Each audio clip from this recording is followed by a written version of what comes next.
नमस्कार। आज की क्लास में हम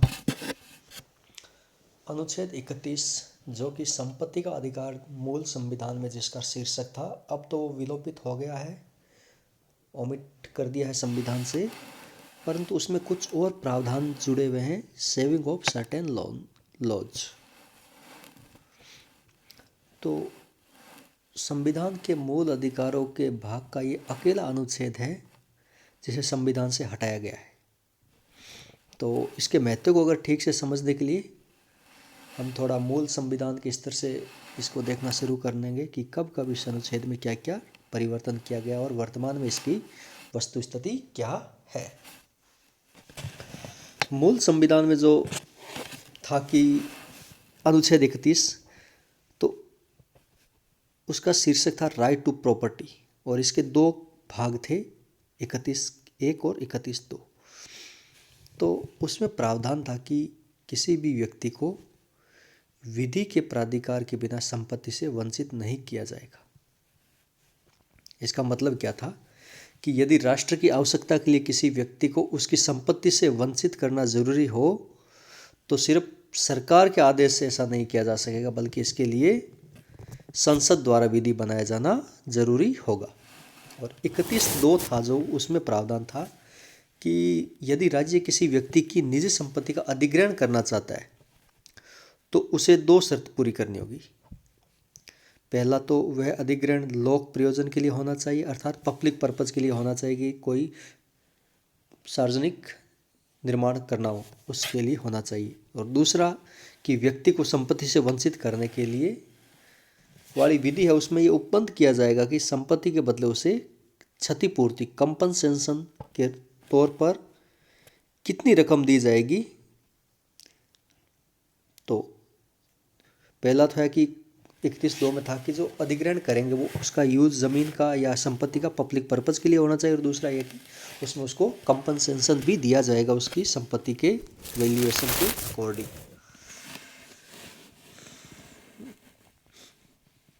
तो संपत्ति का अधिकार लागू होने के साथ ही क्या विवादों में आ गया था मूल संविधान में। तो संविधान लागू होने के बाद सरकार के सामने दो समस्याएं थी। पहली जो समस्या थी ये थी कि जैसे ही भूमि के पुनर्वितरण के लिए कानून बनाए, रीडिस्ट्रीब्यूशन ऑफ द लैंड, तो वैसे ही क्या वह भूमिपतियों ने अपनी भूमि छीने जाने के विरुद्ध कोर्ट में याचिकाएं की कि ये उनके संपत्ति के मूल अधिकार का अतिक्रमण किया जा रहा है। तो न्यायालय ने भी स्वाभाविक तौर पर क्या किया, नीति निर्देशक तत्व है जो 39 में है, जिसमें है कि संपत्ति का वितरण इस प्रकार हो कि समाज में असमानता कम की जा सके। तो नीति निर्देशक तत्वों की तुलना में क्या किया, संपत्ति के अधिकार को प्रीफरेंस दी, क्योंकि संविधान में ऐसा ही था तो वो संविधान के अकॉर्डिंग ही करेगा। पर दूसरी समस्या ये थी कि जो अनुच्छेद 31(2) है जिसको भी अभी भी मूल संविधान से हटा दिया गया है, तो उसमें एक वर्ड यूज किया गया है कि राज्य अगर किसी की ज़मीन लेगा तो उसमें वो क्षतिपूर्ति देगा। तो क्षतिपूर्ति शब्द को एक प्रयोग को लेकर थी, और सरकार ने क्षतिपूर्ति का अर्थ ये लिया कि वे व्यक्तियों को उनकी संपत्ति से वंचित करने के लिए कानून बनाकर क्या करेगी, किसी ऐसी रकम का प्रावधान कर सकती है जो राज्य की वित्तीय क्षमताओं के अनुरूप हो और वंचित किए गए व्यक्ति के नुकसान की कुछ भरपाई हो सके। तो जब इससे जुड़ा प्रश्न कोर्ट में उठा तो कोर्ट ने क्षतिपूर्ति का अर्थ पूर्ण क्षतिपूर्ति बताया, फुल कंपनसेशन के रूप में बताया। तो इन दोनों समस्याओं ने सरकार को क्या किया, संविधान में संशोधन करने के लिए बाध्य किया कि अगर ऐसा करेंगे तो राज्य के पास उस टाइम इतने संसाधन नहीं थे कि वो इन क्षतिपूर्ति की पूरी रकम दे सके, और दूसरा था कि सामाजिक न्याय के सिद्धांत को लागू करना था तो भूमि का रिडिस्ट्रीब्यूशन जरूरी था। तो फिर अनुच्छेद 31 में क्या किया गया, संशोधन किया गया। तो अनुच्छेद 31 में कई बार संशोधन किया, बहुत टाइम, जैसा कि आप देख रहे हो, पहला संविधान संशोधन, चौथा, 17वां, 44वां, 42वां, 43वां। तो इसमें से क्या किया गया, इसमें कुछ न कुछ परिवर्तन किया गया 31 में। मूल संविधान में जैसा कि मैंने बताया कि इसके दो भाग थे, 31(1) और 2, जिसको और इसके अलावा पहला संविधान संशोधन जो 1951 में लागू किया गया था। ये क्वेश्चन जीके में पूछा जाता है कि पहला संविधान संशोधन कब हुआ था, तो 1951 में हुआ। तो उसके माध्यम से क्या किया गया था, 31 क और ख संविधान में जोड़े गए और 31 घ को 25वें संविधान संशोधन 1971 के द्वारा जोड़ा गया था। एक और भी संशोधन प्रावधान 31 घ डी भी जोड़ा था 1976 में 42वें के द्वारा, परंतु इसको बाद में 43वें संशोधन के द्वारा हटा दिया गया था। तो और 44वें संशोधन के द्वारा क्या किया गया था, 31 1 और 2 को संविधान से हटा दिया था और इसका शीर्षक था संपत्ति का अधिकार, वो भी हटा दिया गया। और जैसा कि एक और अधिकार को संविधान से हटाया गया, विलोपित किया गया था 19(1) च, जो कि भी क्या संपत्ति के अधिकार की गारंटी देता था, उसको और इसके एक साथ हटा दिया गया। तो क्या हुआ कि उसके बाद जो 3 संशोधन जोड़े गए 31 ABC, तो इसका निर्माण इसलिए किया गया था कि सामाजिक न्याय के पक्ष में जो कुछ विधियां बनाई गई थी, रीडिस्ट्रीब्यूशन ऑफ द लैंड, तो उनको सुरक्षा दी जा सके।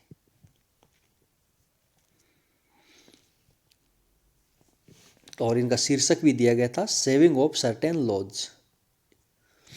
जो पहले संपत्ति का अधिकार था उसको विलोपित करके इसका शीर्षक क्या दिया गया, सेविंग ऑफ सर्टेन लॉज। तो 31 ABC के खंड को समझने से पहले हम थोड़ा 31(2) में कुछ परिवर्तन किए गए उन पर भी ध्यान दे लेते हैं, जो अब तो हटा दिया गया संविधान से, परंतु उस पर हम ध्यान देते हैं। 31(2) में क्या प्रावधान था कि किसी भी व्यक्ति को संपत्ति से वंचित करने पर राज्य को उसे क्षतिपूर्ति देनी होगी। तो जैसा कि मैंने बताया कि राज्य के पास उस टाइम इतनी सरकार के पास संसाधन नहीं थे कि वो क्षतिपूर्ति दे सके, तो ये राज्य के सामने कठिनाई पैदा कर रहा था सरकार के सामने।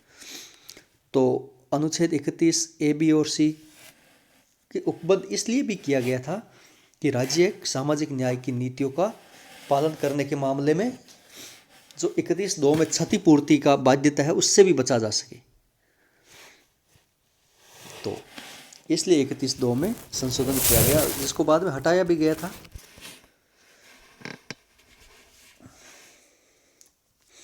अब हम देखते हैं कि इसमें संविधान में कौन कौन से प्रावधान अभी है 31 में, 31A, 31B और 31C। तो 31, सॉरी ये हेडिंग आ नहीं रही है, 31 क्या है ये, आप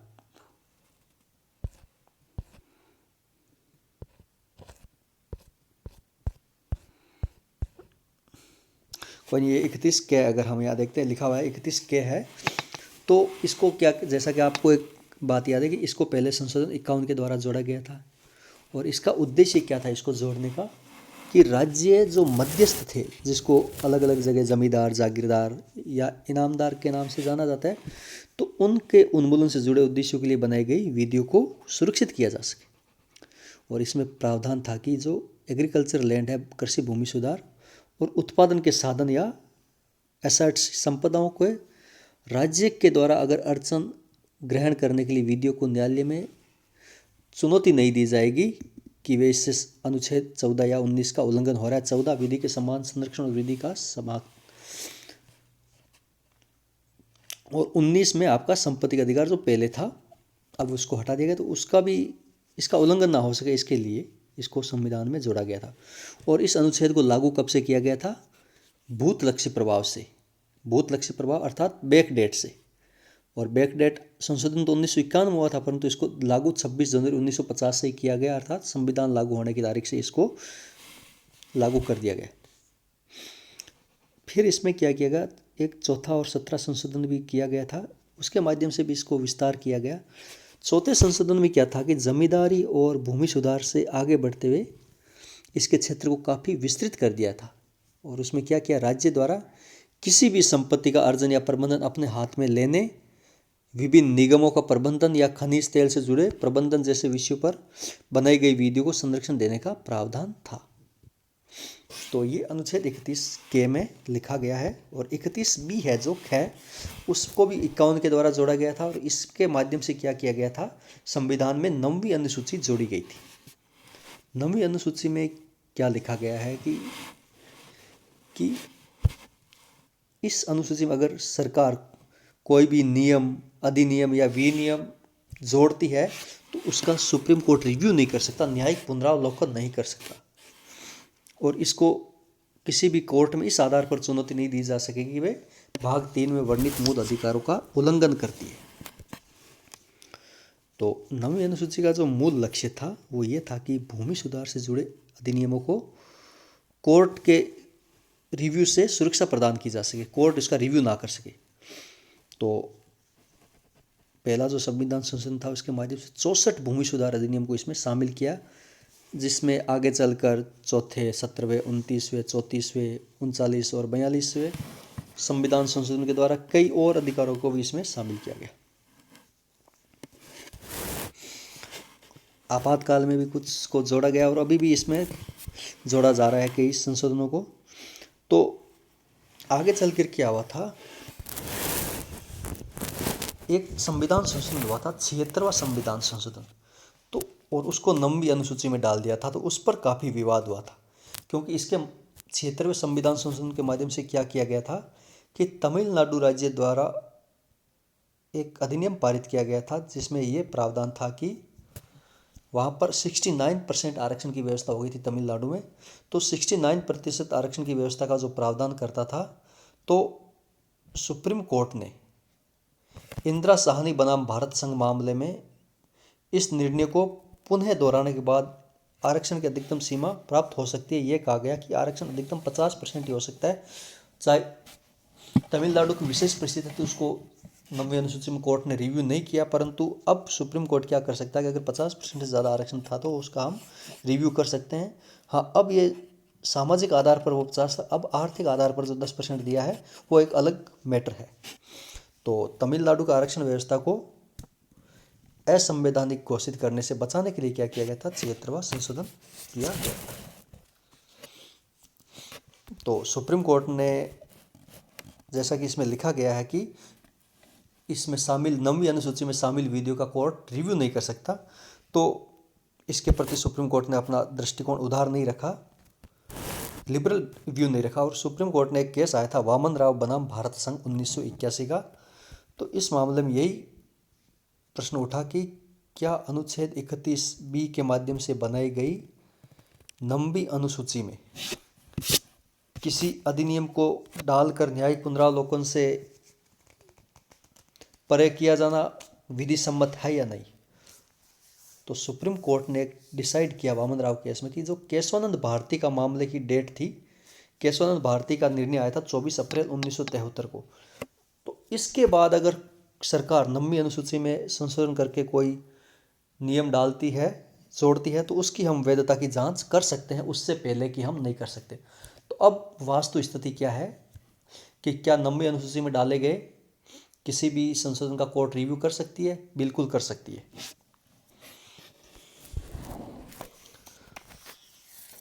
नेक्स्ट जो आपका आर्टिकल है वो है 31C या 31G। इसको 25वें संशोधन के द्वारा जोड़ा गया था 1971 के द्वारा, और इसमें यह प्रावधान था कि यदि कोई विधि अनुच्छेद 39Q और G, जिसमें नीति निर्देशक तत्व दिए गए और जिसमें यह प्रावधान है कि राज्य भौतिक संसाधन और अर्थव्यवस्था का प्रबंधन इस प्रकार करने का निर्देश है राज्य को कि समाज में आर्थिक संसाधनों के वितरण में विषमता न बढ़े और यथासंभव समानता की स्थिति आ सके। तो अगर 39Q और G में जो नीति निर्देशक तत्व उनको लागू करने के लिए अनुच्छेद 14 या 19 या 31 का उल्लंघन होता है किसी विधि में, तो उसको राज्य या कोर्ट शून्य या अवैध घोषित नहीं कर सकेगा। और इस कानून का केशवानंद भारती बनाम केरल राज्य के मामले में सुप्रीम कोर्ट ने इसकी विधि मान्यता पर विचार किया था कि क्या ये सही है या नहीं है। तो इसका जो पहले का भाग में लिखा हुआ है कि 39Q और G को अनुच्छेद 14, 19 और 31 पर वरीयता प्रदान की जाती है, तो कोर्ट ने इसको तो बोला कि ये बात सही है, विधि मान्य घोषित किया। परंतु इसका एक अंश और था जिसमें क्या लिखा गया था कि अनुच्छेद 39Q और G की वरीयता देने के उद्देश्य से बनाई गई विधियों का न्यायिक पुनरावलोकन नहीं हो सकता। तो कोर्ट ने बोला कि नहीं, हम न्यायिक पुनरावलोकन तो हम करेंगे। और तो न्यायालय ने इसको क्या असंवैधानिक घोषित कर दिया, क्योंकि न्यायिक पुनरावलोकन क्या है, संविधान का मूल ढांचे का हिस्सा है और इसे संविधान संशोधन के माध्यम से भी खारिज नहीं किया जा सकता। तो हाँ, ये बात सही है कि 39 ख और घ को आप 14/19/31 पर प्रेफरेंस दे सकते हो, परंतु सुप्रीम कोर्ट इसका रिव्यू भी कर सकता है। तो